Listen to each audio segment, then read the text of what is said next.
actually, for many years, I was kind of almost like I didn't really go out to do this because I thought, oh my God, what if I failed? It'll be like almost like this unbearable embarrassment. But then I got to the point I realized, so what? Because I mean, I'm actually risking, in a sense, that because I will become probably the biggest fool in the world if it doesn't work.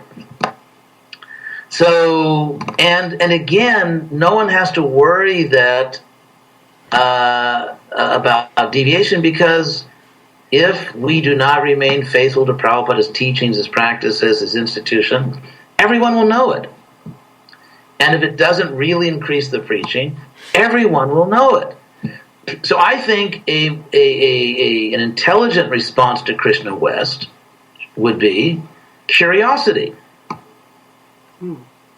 Curiosity, because if it doesn't work, everyone will know it, and then I will have to just give it up or just ISKCON get rid of me because I'm a disturbance. And the devotees in Krishna West are very loyal to ISKCON.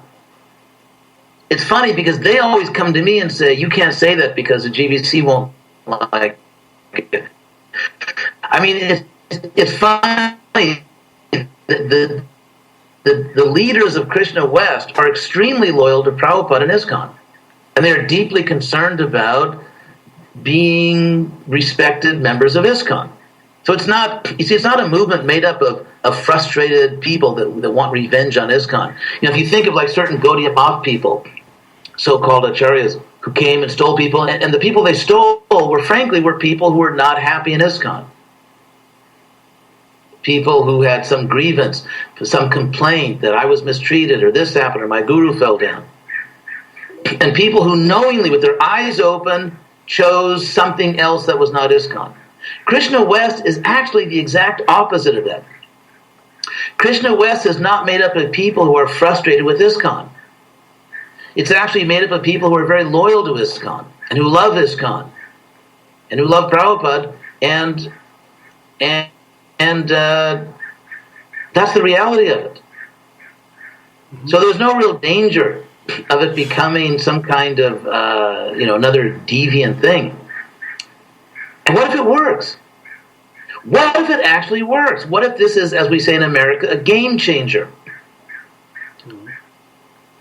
What if this really works? I mean, imagine the benefit for ISKCON. And I don't see, because frankly, there are very, very, very few devotees in Krishna West, and I think no leaders at all, that would even follow me if I left ISKCON. Because they've been trained properly.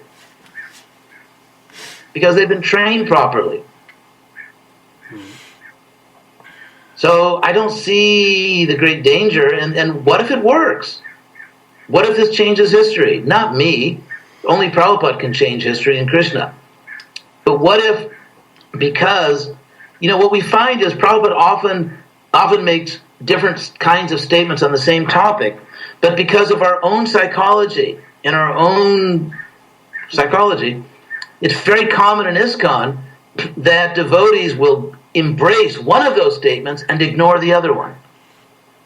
Right. To give an example, there's one story that's very famous. I don't know if you've heard of it, but that when Prabhupada came to America, he said, I didn't come to learn from them. I came to teach them, how to eat with their, their hands.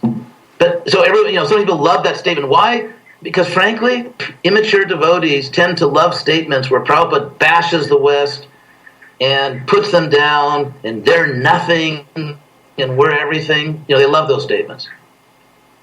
But the actual truth is that Prabhupada says in his Bhagavatam that we should make all adjustments according to time and place. We should do whatever is needed to make Western people comfortable.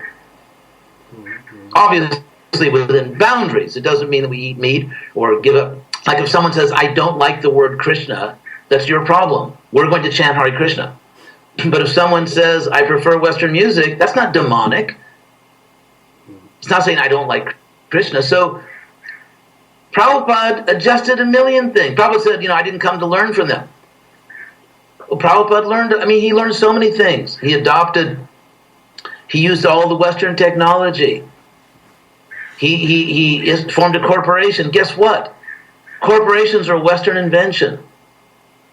The very fact that he incorporated ISKCON and set it up in a certain legal way was something he learned from the West.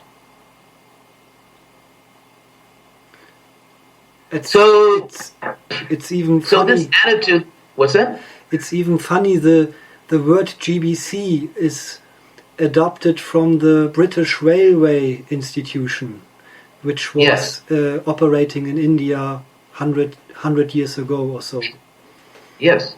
And there's so many things. So, frankly, this attitude that you have nothing to tell us, we will tell you, is probably the fastest possible way to make yourself irrelevant in a country.